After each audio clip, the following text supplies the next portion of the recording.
Hello and welcome to the new video tutorials of hotspot biology with Tahir Aman के साथ। तो बच्चों कैसे हैं आप सब। उम्मीद करता हूं कि आप सबकी पढ़ाई बहुत अच्छे से चल रही होगी। आज का जो हम वीडियो सेशन डिस्कस करने वाले हैं that is one of the most important topics of the chapter number 3। और इस पर्टिकुलर टॉपिक की मैं आपको एक खास बात ये बता दूं कि बहुत सारे बच्चों को इसमें कन्फ्यूजन्स रहते हैं, बहुत सारे इसमें ऐसे कॉम्प्लिकेशंस हैं जो बच्चों को फेस करते हैं। और बच्चे यूजुअली इसको या तो रट्टा मारते हैं या तो वो जस्ट इस टॉपिक को ही क्या कर देते हैं, एस्केप कर देते हैं। एम्ब्रियोनिक डेवलपमेंट में आज का जो हम टॉपिक डिस्कस करने वाले हैं that is the process of implantation. Cleavage हमने देखा था कि किस तरह से क्लीवेज हुआ, और क्लीवेज के दौरान हमने ये देखा कि ब्लास्टुला फॉर्मेशन तक हम पहुंच चुके हैं। अब क्या होता है कि जब उस ब्लास्टुला का फॉर्मेशन हो जाता है उसके बाद जो ब्लास्टुला है it gets embedded into the lining of the endometrium. So that process of attachment of blastula to the lining of the endometrium, that is the innermost layer of the uterus, is known as implantation. जो ये पूरा का पूरा complete implantation का process होता है ये तकरीबन एक हफ्ते तक का टाइम लेता है। नियरली 6 to 7 डेज का ये प्रोसेस होता है। और इस 6 to 7 डेज के प्रोसेस में कौन कौन सी स्टेजेस आती है ये सारी आज हम डिस्कस करेंगे। और जब ब्लास्टुला का इम्प्लांटेशन हो जाता है तो उस समय कौन कौन सी चेंजेस आती हैं ये भी आज हम डिस्कस करेंगे। एक चीज़ की हम आपको गारंटी देते हैं कि वीडियो के ख़त्म होने के बाद आपको इम्प्लांटेशन कभी ज़िंदगी में नहीं भूलेगा। बहुत ही इजी तरीके से आज आपको हम एलेबोरेट ये प्रोसेस करने वाले हैं, right. So if you talk about the process of implantation, उसकी शुरुआत हम करेंगे कि किस तरह से ब्लास्टुला तक फॉर्मेशन होता है। अगेन एक रिवीजन हम देंगे और कितने कितने डेज में कौन कौन से प्रोसेसेस होते हैं वो सारी चीज़ें आज हम डिस्कस करने वाले हैं। तो देखिए सबसे पहले शुरुआत करते हैं the formation of secondary oocyte।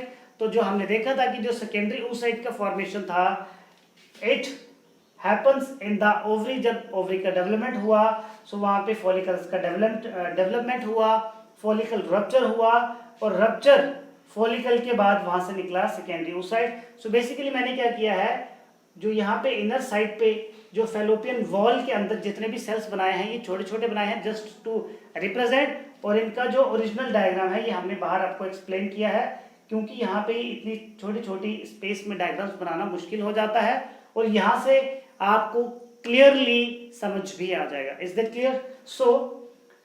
Rupture follicle के बाद जो सबसे पहले बाहर सेल निकल के आता है ओवरी में say that is the secondary oocyte। जो ये सेकेंडरी oocyte था तो याद करिए ये मेयोसिस 2 के प्रोफेज स्टेज में इसका जो डिवीजन है ये अरेस्ट हुआ, ये डिवीजन रुक गया है और ये अपना डिवीजन तब तक स्टार्ट नहीं कर सकता था जब तक वहाँ पे स्पर्म का एंट्री नहीं हो जाता था। तो उसके बाद क्या होता है कि जो ये सेकेंडरी oocyte होता है it is covered by a number of sperm but only the one sperm will able to penetrate the egg and that event is known as fertilization. So after fertilization we get the egg nucleus and the sperm nucleus, वहाँ पे दोनों आ जाते थे and then this nucleus is fused to form a zygote and this process was known as amphimixis। इसको कहा जाता था amphimixis और karyogamy. and during this amphimixis male और फीमेल के जो क्रोमोसोम्स हैं वो आपस में क्या होता है, उनका क्रॉसिंग ओवर होता है। इसी पर्टिकुलर स्टेज पे ये डिसाइड होता है whether the young one will be male और whether the young one will be female. ये सेक्स डिटर्मिनेशन में हम डेफिनेटली डिस्कस करेंगे। उसके बाद जब ज़ाइगोट बन जाता है तो उसके बाद शुरू होता था क्लीवेज। क्लीवेज में बेसिकली 2 स्टेजेस हमने देखी थी, क्लीवेज 1 एंड क्लीवेज 2। सबसे पहले देखिए जब ज़ाइगोट का क्लीवेज होगा it give rise to the 2 celled stage. ये सबसे पहले 2 सेल बनाएगा। जो ये 2 सेल स्टेज था it was basically the cleavage number 1 और जो ये 2 सेल्ड स्टेज होता है ये नियरली 1.5 डेज, तकरीबन उस समय आपको 30 आवर्स बताया था, यानी कि तकरीबन 1.5 दिन के बाद जाइगोट जो है वो 2 सेल स्टेज में कन्वर्ट होता है आफ्टर फर्टिलाइजेशन प्रोसेस। उसके बाद जो 2 सेल स्टेज है ये 4 सेल स्टेज में कन्वर्ट होता है, और 4 सेल जो स्टेज है ये 8 सेल स्टेज में कन्वर्ट होता था। और ये जो पूरा का पूरा प्रोसेस था, this was the cleavage process, basically 2 to 8 cell का जो स्टेज रहता था। सो यहाँ तक टोटल टाइम ये लेता था नियरली 60 आवर्स का ये टाइम लेता था, नियरली 60 आवर्स का ये टाइम लेता था। उसके बाद जो 8 सेल स्टेज है it is converted into the 16 sailed solid ball like structure, जिसको कहा जाता था मरूला स्टेज। सो मरूला बेसिकली एग्जामिनेशन में बहुत बार पूछा जाता है कि कितने सेल्स मरूला में पाए जाते हैं। सो एनसीईआरटी में ये 8 to 16 सेल स्टेज दिया गया है, लेकिन कुछ बुक्स में ये 32 सेल स्टेज भी होता है, लेकिन आपको एनसीईआरटी के अकॉर्डिंग ही चलना है। सो 18 to 16 सेल स्टेज आता है which is known as morula the mulberry shaped structure, right. So अब देखिए यहाँ तक क्या हो रहा है कि जो मरूला फॉर्मेशन तक का जो स्टेज है ये पूरा का पूरा जो फेज है बेसिकली फैलोपियन ट्यूब के पार्ट में ही हो रहा है। इस समय जो ये मरूला है ये आप कह सकते हैं कि ये जस्ट अब यूट्रस में एंट्री करने ही वाला है, राइट। सो ये पूरा का पूरा जो हमने देखा पूरा का पूरा डेवलपमेंट, ये शुरुआत होती है इसके इन्फंडिबुलम रीजन से और ये इस्थमस रीजन तक होती है, right. Now the next step is very very important. मरूला के बाद क्या होता है? सो जो मरूला फॉर्मेशन का स्टेज होता है ये almost 3 days after the fertilization ये स्टेज आता है। उसके बाद जो मरूला है ये ब्लास्टुला में कन्वर्ट हो जाता है। सो ब्लास्टुला में कन्वर्ट होने के बाद यहाँ पे तकरीबन 58 to 100 सेल्स होते हैं जब ब्लास्टुला बनता है। उसके बाद द मोस्ट इंपॉर्टेंट प्रोसेस जो आज हम डिस्कस करने वाले हैं that is the process of implantation. तो क्या होता है, हमने आपको जब ब्लास्टुला का स्ट्रक्चर बताया था, सो ब्लास्टुला के स्ट्रक्चर में आपको 2-3 चीजें बताई थी। सो जो इसका जो आउटर लेयर था इसको बोला जाता था ट्रोफोब्लास्ट सेल्स, ये ट्रोफोब्लास्ट सेल्स थे। और जो ये इनर मास ऑफ सेल्स था, जो ये इनर मास ऑफ सेल्स था इसको बोला जाता था एम्ब्रियोनिक नॉब। क्या बोला जाता था? Embryonic knob reason. सो क्या होता है, जो एम्ब्रियोनिक नॉब या इनर मास ऑफ सेल्स होता है इट गेट्स इम्प्लांटेड और it gets attached into the endometrium lining of the uterus. अब द मोस्ट इंपॉर्टेंट थिंग क्या होता है, बड़े ध्यान से देखिए। जो मरूला स्टेज है यहाँ पे यहाँ तक जोना पेल्यूसिडा का जो मेम्ब्रेन होता है ये प्रेजेंट रहता है। जैसे ही मरूला से ब्लास्टुला स्टेज में कन्वर्ट होता है तो क्या होता है कि जो ये जोना पेल्यूसिडा का मेम्ब्रेन होता है, remember the point, zona pellucida का मेम्ब्रेन जो होता है ये डिसअपियर होना शुरू हो जाता है, या ये कह सकते हैं स्लाइटली थिन होना शुरू हो जाती है। और at the time of implantation ये पूरी तरह से अनकवर्ड हो गई होती है। और जब आप ये भी कह सकते हैं कि जब मैच्योर ब्लास्टुला स्टेज में जो जोना पेल्यूसिडा होता है ये बहुत ही थिन होता है। अब one more important thing that you have to remember, जैसे ही ये मरूला स्टेज से ब्लास्टुला में कन्वर्ट होता है, सो एक्चुअली ब्लास्टुला को क्या करना है, इम्प्लांटेशन का प्रोसेस करना है। तो यहाँ पे जोना पेल्यूसिडा एक बहुत बड़ा रोल प्ले करती है। Just note the point that role of zona pellucida in implantation, write in your copy. So क्या होता है, जैसे ही ये मरूला से ब्लास्टुला स्टेज में आता है, पहली चीज क्या याद रखनी है कि जोना पेल्यूसिडा थोड़ा सा पतला होना शुरू हो जाता है। अब हमें क्या चाहिए कि वो जो ब्लास्टुला है वो प्रॉपर साइड पे आके ही क्या हो, यूट्रस के साथ अटैच हो। तो जोना पेल्यूसिडा इस चीज को इंश्योर करता है कि वो जो ब्लास्टुला है वो प्रॉपर इम्प्लांटेशन साइट पे आके ही अटैच हो उसके साथ, किसी और साइड पे वो यूट्रस के आसपास आके अटैच ना हो। So this is the main role of zona pellucida. And after the plantation the zona pellucida layer is completely removed. और इन फैक्ट आप ये कह सकते हैं कि जब मरूला से ब्लास्टुला वहां से बाहर निकलता है तो जोना पेल्यूसिडा ऑलमोस्ट डिसअपियर हो ही जाती है, लेकिन डिसअपियर होने से पहले वो प्रॉपर इम्प्लांटेशन साइट को क्या कर देती है, इंश्योर कर देती है। This is the very very important point. So अब हम देखते हैं कि जब ये ब्लास्टुला यहाँ पे इम्प्लांट हो जाता है, यूट्रस में आके इम्प्लांट हो जाता है, तो कौन कौन से चेंजेस यहाँ पे ब्लास्टुला में होते हैं और यूट्रस में होते हैं। अब हम इसका एलेबोरेटेड डायग्राम यहाँ पे डिस्कस करेंगे।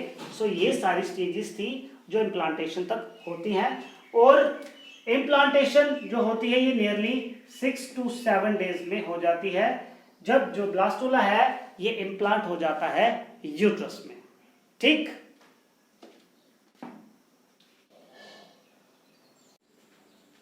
नाउ अब हम डिस्कस करेंगे कि किस तरह से जो ब्लास्टुला है वो एंडोमेट्रियम में उसका प्रॉपर इम्प्लांटेशन होता है। बहुत सारे बुक्स में बहुत सारे बच्चे जब इस टॉपिक को बुक्स में रेफर करते हैं, खासकर एनसीईआरटी में, तो काफ़ी ज़्यादा कन्फ्यूजन्स है, उसमें डायग्राम्स की क्लैरिटी बिल्कुल भी नहीं है। लेकिन हम आपको इस चीज़ का एश्योर देते हैं कि after reading from this particular session आपको इम्प्लांटेशन में किसी तरह का भी प्रॉब्लम नहीं आएगा, राइट। तो चलिए देखते हैं कि किस तरह से जो ब्लास्टुला है वो एंडोमेट्रियम की लाइनिंग में इम्प्लांट होता है। तो उसके लिए मैं क्या करूंगा, सबसे पहले एक हाइपोथेटिकल हम सिचुएशन को यहाँ पे गेस कर लेते हैं, तो आपको इजीली समझ में आ जाएगा। लेट अस सपोज ये एंडोमेट्रियम की लाइनिंग है, राइट। लेट अस सपोज ये क्या है, एंडोमेट्रियम की लाइनिंग है, और अब किसको बनाए हम, ब्लास्टुला। लेट अस सपोज ये ब्लास्टुला है, राइट। सो बड़े ध्यान से समझिएगा। सो क्या हुआ, इस तरह से एंडोमेट्रियम की लाइनिंग थी। सो ये आया ब्लास्टुला, ये इसके साथ आके अटैच हो गया। After the 7 days of fertilization, जैसे ये इसके साथ अटैच हुआ तो होगा क्या, ड्यूरिंग दैट इम्प्लांटेशन प्रोसेस जो ये ब्लास्टुला है इस एंडोमेट्रियम की जो लाइनिंग है इसको तोड़ के, यानी कि इस लाइनिंग को तोड़ के इसके अंदर पूरी तरह से समा जाएगा। बात समझ में आई मैं क्या कहना चाहता हूँ? अगेन कि जो ये ब्लास्टुला है, ये जो एंडोमेट्रियम की लाइनिंग है इसको तोड़ के पूरी तरह से इसके अंदर समा जाएगा, और बाद में जो एंडोमेट्रियम है वो बाहर से बंद हो जाएगी और इसका फर्दर डेवलपमेंट होगा। बस इसी चीज को आपने माइंड में रखना है। देखिए क्या होगा। So this is the blastula से stage. So this is the inner mass of the cells, that is the embryonic knob, और ये बाहर है ट्रोफोब्लास्ट लेयर की, ट्रोफोब्लास्ट सेल्स की layer. So this is the blastula stage. अब ये क्या है, this is the endometrium of the uterus, जहां पे इम्प्लांटेशन का प्रोसेस होना है।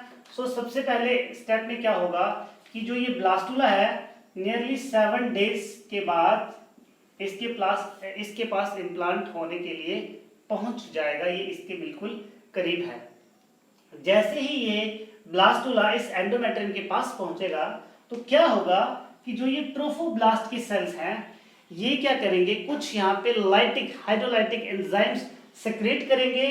उन हाइड्रोलाइटिक एंजाइम सेक्रेट करने के कारण क्या होगा कि जो ये एंडोमेट्रियम का लाइनिंग है ये ब्रेक हो जाएगा। देखिए बड़े ध्यान से, ये एंडोमेट्रियम का जो लाइनिंग है ये ब्रेक हो जाएगा, और जो ये ब्लास्टुला है इस एंडोमेट्रियम के अंदर आने की कोशिश करेगा। सो इसी प्रक्रिया में जब ये ब्लास्टुला इसके अंदर एंटर करने की कोशिश करेगा, सो ये क्या करेगा, अपने आप को सेफ गार्ड करने के लिए, ताकि ये दोबारा से इससे छूट ना जाए, ये एक स्ट्रॉन्ग कनेक्शन बना लेता है इस एंडोमेट्रियम की लाइनिंग के साथ by developing the finger like structures which are known as chorionic villi, जो फ्यूचर में जाके कोरियन का लेयर बनाता है। फंक्शंस हम डेफिनेटली डिस्कस करेंगे इन द फ्यूचर। सो ये जो बेसिकली देखिए, ये जो फिंगर लाइक प्रोजेक्शंस आपको दिख रहे हैं, these are the finger like projections. So ये फिंगर लाइक प्रोजेक्शंस क्या करते हैं, जो ये ब्लास्टुला है इसको ज्यादा फर्मली इस एंडोमेट्रियम के साथ अटैच होने में हेल्प करते हैं। Please note that point. So अब इस स्टेज में क्या हुआ है कि जो ब्लास्टुला है ये पार्शियली आप कह सकते हैं पार्शियली इस एंडोमेट्रियम में एंट्री ले चुका है। सो हमारा जो मेन मोटिव है इस पूरे के पूरे ब्लास्टुला को इस एंडोमेट्रियम के हमें अंदर तक लेके जाना है। सो बेसिकली जो इम्प्लांटेशन का प्रोसेस है वो यहाँ से स्टार्ट हो गया है, बेसिकली इम्प्लांटेशन हो गई है, यहाँ पे आके कंप्लीट होगी। सो क्या होगा, जो ट्रोफोब्लास्ट की लेयर होगी, वो क्या सेक्रेट कर रही है, यहाँ पे कोरियोनिक विलाए और जो इनर मास ऑफ सेल्स है, जो एम्ब्रियोनल नॉब भी जिसको कहा जाता था, जो फ्यूचर में जाके एम्ब्रियो प्रॉपर बनाएगा, एम्ब्रियो की वेरियस जर्म लेयर्स को वो बनाएगा। सो इनका भी डिफरेंशिएशन होना शुरू हो जाता है और जो ऊपर वाली लेयर है ये एपीब्लास्ट कहलाएगी और जो नीचे वाली लेयर है इसको हाइपोब्लास्ट कहा जाएगा। एक और पॉइंट जो आपको याद रखना है कि जिस समय इम्प्लांटेशन का प्रोसेस होगा तो जो एम्ब्रियोनल नॉब का रीजन होगा, point to be noted, NEET में बहुत बार पूछा जाता है, एम्ब्रियोनल नॉब का जो रीजन है, यही जो रीजन है ये एंडोमेट्रियम को अप्रोच करता है फॉर द इम्प्लांटेशन। कभी भी रिवर्स साइड से ऐसा नहीं होगा। सो याद करिए जो पर्टिकुलर यहाँ पे सेल्स होते थे इनको बोला जाता था सेल्स ऑफ रॉबर। सो इसके लिए आप हमारा पिछला वीडियो लेक्चर डेफिनेटली देखें जिसमें हमने ब्लास्टोसिस्ट के स्ट्रक्चर का या ब्लास्टुला के स्ट्रक्चर को डिफाइन किया था, राइट। सो इस स्टेज के बाद क्या होगा कि अब जो ये ब्लास्टुला है ये पूरी तरह से एंडोमेट्रियम की जो लाइनिंग है इसको कवर करेगी। देखिए बहुत ही सिंपल है, बिल्कुल भी कॉम्प्लिकेटेड नहीं है। तो ये जो एंडोमेट्रियम का लाइनिंग है ये इस पूरे ब्लास्टुला को कवर करेगा कुछ इस तरह से। देखिए तो जो ये एंडोमेट्रियम का लाइनिंग है इसमें पूरा का पूरा ब्लास्टुला इसमें कवर हो गया है और बेसिकली ब्लास्टुला के जो आसपास का रीजन होगा जहां से ये एक्सपेंडेड रीजन होगा, बेसिकली अपने आप को ये सेफ गार्ड करने के लिए थोड़ा सा एक्सपेंड करता है। So this will be the expanded portions. यहाँ पे कुछ सेल्स होते हैं जो ब्लास्टुला के ही द्वारा सिक्रीट किए जाते हैं और इस पर्टिकुलर स्टेज में क्या होता है, अलग अलग जर्म लेयर्स का बनना शुरू हो जाता है जो हम पढ़ेंगे in the process of gastrulation. So यहाँ पे जो सिर्फ आपको थोड़ा बहुत एलिमेंट्री आइडिया ले रहा है, नेक्स्ट लेक्चर में इसके बारे में हम डिस्कस करेंगे। So this is basically the expanding region of this blastula. और क्या होगा कि अब जो ये एम्ब्रियोनल नॉब के जो सेल्स हैं ये डिफरेंशिएट होना शुरू हो जाएंगे, राइट। और देखिए जब इनका डिफरेंशिएशन होगा सो ये जो ऊपर वाली एक सेपरेट लेयर बन जाएगी यहाँ से ऊपर की, which is known as epiblast. और एपीब्लास्ट की जो लेयर होगी इसमें कैविटी डेवलप हो जाता है which is known as amniotic cavity. घबराने की जरूरत नहीं है, ये सारी चीजें डिटेल्स में आने वाली हैं, सो डोंट बी पैनिक।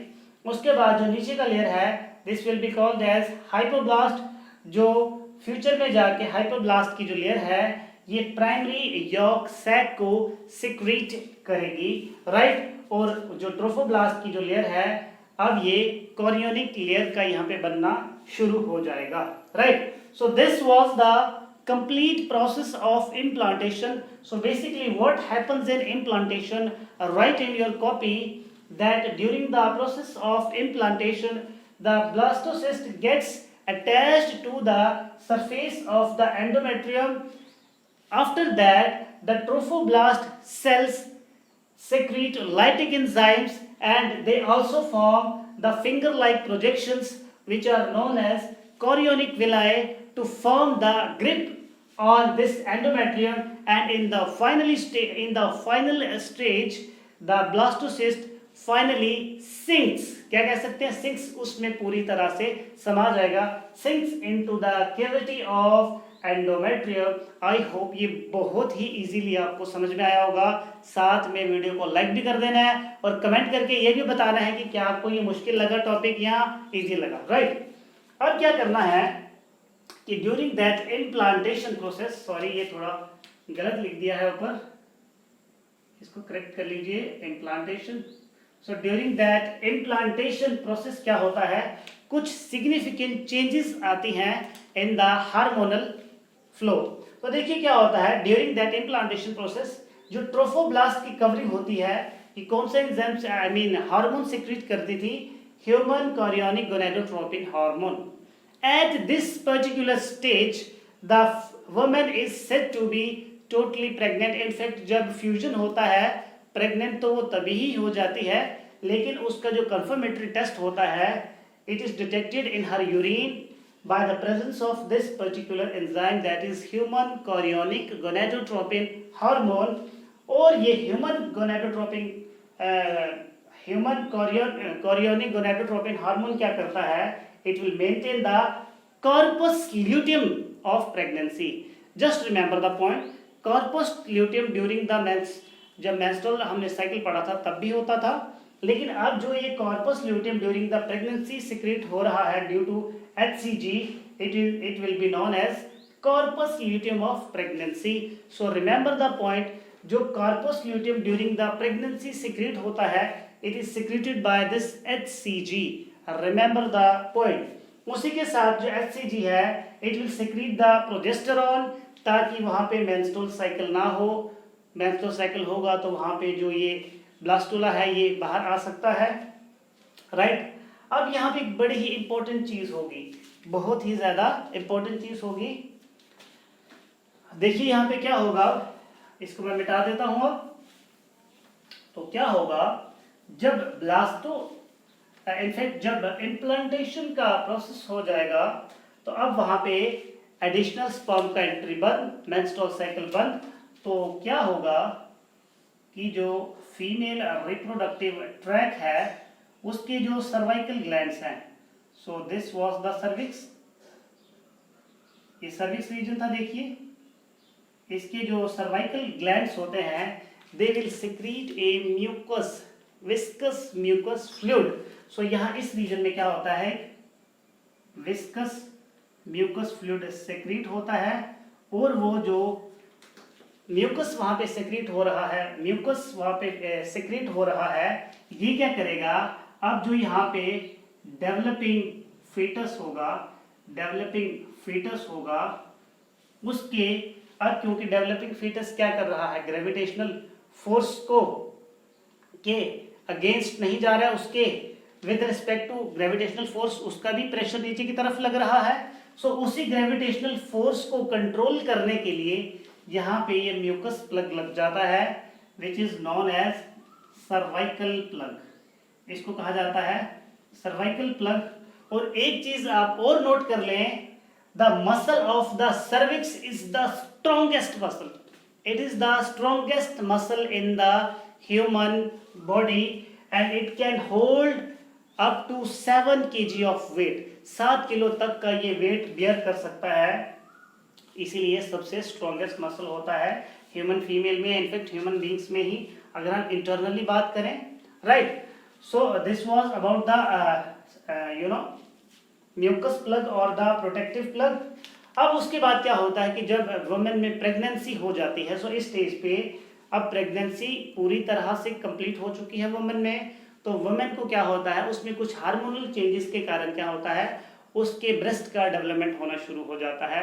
सो आपको बताया था प्रोजेस्टेरोन के कारण ब्रेस्ट का डेवलपमेंट हो जाता है. सो जब ब्रेस्ट का डेवलपमेंट होता है तो ऑब्वियस सी बात है ब्रेस्ट का साइज इंक्रीज करना शुरू कर जाता है, जिसके कारण वहां पे क्या होता है, उसको एक अनईजीनेस सा फील होता है. So that uneasiness is basically the morning sickness. Morning sickness का डेफिनेशन आपके आगे आ रहा होगा. एट दिस पर्टिकुलर स्टेज तो आपने वो सुना होगा कि जब वुमेन प्रेग्नेंट हो जाती है तो कुछ खट्टा खाने का मन करता है. सो इस पर्टिकुलर स्टेज में क्या होगा, एक अनयूजुअल फूड के लिए डिजायर होती है, डिजायर्स क्रिएट होती हैं वुमेन में, कुछ खट्टा खाने का दिल करता है उसका. सो बेसिकली वो जो डिजायर्स होती हैं वो both from the foetus as well as mother से ही जनरेट होती हैं, राइट. तो सोच लीजिए आप कितना ये कॉम्प्लिकेटेड तो नहीं है, बहुत ही इंटरेस्टिंग ये प्रोसेस है. सो क्या होता है, जैसे ही यहाँ पे इम्प्लांटेशन हो जाता है, सो इम्प्लांटेशन के दौरान यहाँ पे बहुत ही ब्यूटीफुल रिलेशनशिप डेवलप हो जाता है between the developing foetus and mother, and that relationship is known as the parasitic relationship. क्या कहा जाता है उसे, parasitic relationship between mother. So parasite क्या होता है, which depends upon host. So आज मुझे ये लगता है आपने पहली बार सुना होगा कि फीटस भी पैरासाइट का काम करता है. बिल्कुल वो पैरासाइट का काम करता है, क्योंकि वो किस पे डिपेंडेंट है, होस्ट पे डिपेंडेंट है. और होस्ट क्या है, मदर, और पैरासाइट क्या है, फीटस. कितना ब्यूटीफुल ये प्रोसेस है और कितनी सारी चीज़ें इसमें सीखने वाली हैं अगर आप थोड़ा सा अपने माइंड को खोल के रखें। एंड जो ये पर्टिकुलर टॉपिक हमने शुरू किया, this comes under basically the embryology. अगर आप एमबीबीएस करने जाएंगे तो ये बहुत ही एलेबोरेटेड और कंप्लीट टॉपिक होगा। यहाँ पे तो जस्ट एक छोटा सा इंट्रोडक्शन है, इंट्रोडक्शन भी एक जस्ट बहुत ही माइनर सा आइडिया है। सो आई होप कि आप सारे डॉक्टर्स बने, और जब डॉक्टर बने तो हमें ज़रूर बताइएगा कि सर जो आपने पढ़ाया था क्या थोड़ा बहुत आपको वहाँ पे आया है या नहीं आया है। सो आज के लिए बस इतना ही इम्प्लांटेशन में। अगले वीडियो सेशन में हम डिस्कस करेंगे कि किस तरह से एम्ब्रियोनिक जर्म लेयर्स का डेवलपमेंट होता है in the topic gastrulation. So that will also be very interesting. So stay tuned, stay safe, stay healthy, and bye bye.